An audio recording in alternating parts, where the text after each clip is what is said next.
Continuamos en Telenoticias New Orleans. Queremos contarles que el primer ministro de Israel dijo en una entrevista que solo estaba dispuesto a un cese al fuego parcial y que no sería el fin de la guerra en Gaza, rechazando así la propuesta que el mismo presidente Biden anunció a nombre de Israel. Randy Serrano nos amplía.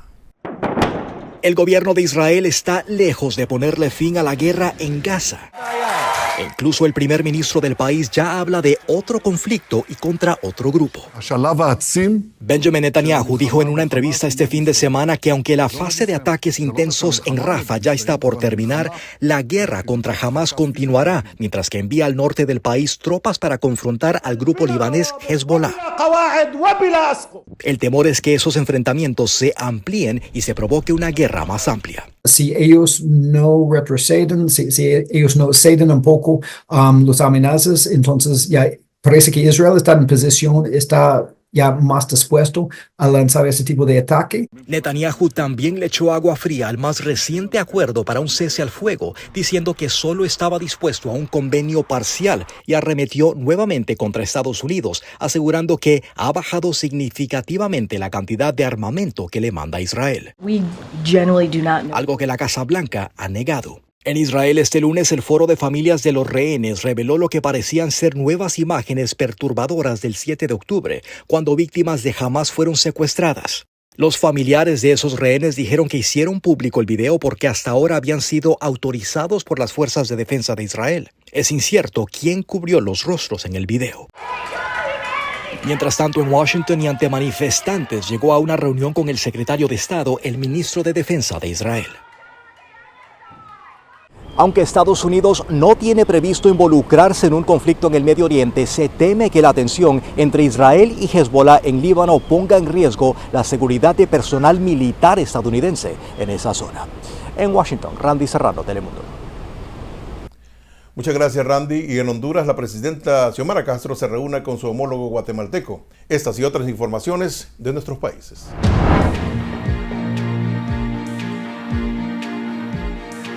La mandataria de Honduras, Xiomara Castro, quien ostenta la presidencia pro tempore del Sistema de Integración Centroamericana, SICA, fue recibida en el Palacio Nacional de la Cultura de la ciudad de Guatemala por su homólogo Bernardo Arévalo. Se informó que durante la reunión mantuvieron diálogos sobre los esfuerzos de integración regional, económica y social. Asimismo, también en cómo enfrentar el cambio climático, además de presentar el ambicioso proyecto del ferrocarril interoceánico, entre otros temas. Castro es acompañada por el canciller de Honduras, Eduardo Enrique Reina, y su secretario privado, Héctor Zelaya. En una conferencia de prensa, Arévalo anunció la visita de su homóloga Xiomara Castro, con quien firmará instrumentos de colaboración bilateral. En México, el consumo de cristal entre los adolescentes y jóvenes mexicanos está creciendo de forma preocupante, mientras que en el 2013 los centros de integración atendieron 25 casos para el 2023 y superaron 1,000, y en las clínicas privadas se triplificaron las solicitudes de atención. Jacibe Pérez nos cuenta más. Paso a paso, Alejandro está tratando de alcanzar la salida de la adicción que estaba destrozando su vida. Un amigo, entre comillas, pues me dijo dónde y cómo pedirlo. El joven cuenta que a los 11 años comenzó fumando marihuana, luego usó drogas cada vez más fuertes. Pues al principio fue por curiosidad, porque quería ver qué se sentía. Sí lo hacía porque me gustaba y todo eso, pero también para evadir los problemas. Pero llegó un momento en que todo se salió de control. Cuando le empecé a robar dinero a mi mamá, cuando empecé a consumir en lugares donde no debía, cuando todo el tiempo estaba puesto. El menor de edad fue internado junto a otros que forman parte de la creciente lista de pacientes adictos a las metanfetaminas en cristal. Los que más consumen cristal están entre los 15 y los 17 años. Venezuela.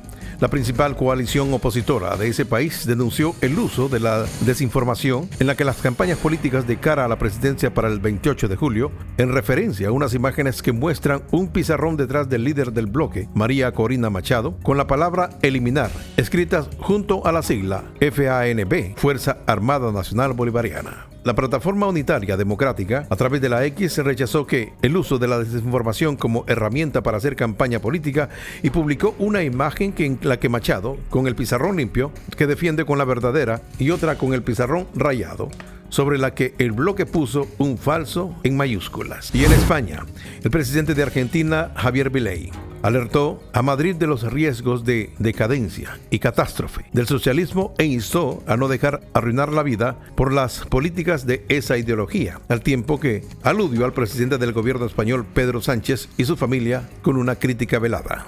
Tras recibir la Medalla Internacional de la Comuna de Madrid, aludió a las poderosas manos de los políticos, sus hermanos y sus parejas, en una referencia, sin citarlo expresamente, al solista Sánchez y su esposa, Begoña Gámez, y su hermano David. La discrecionalidad siempre juega malas pasadas, siempre hay filtraciones. Bastián, hablan de las poderosas manos de los políticos. Quizá no es la de los políticos directamente, quizá es la del hermano, la de la pareja o lo que fuera. Y el que quiera atender, que atienda, dijo el ultraliberal argentino. Las noticias internacionales son traídas a ustedes por Orleans Furniture, la mueblería oficial de los latinos. Así están las noticias en nuestros países. Nos vamos a la pausa y al regresar les informamos sobre el pronóstico del tiempo y los deportes. Continúe con nosotros.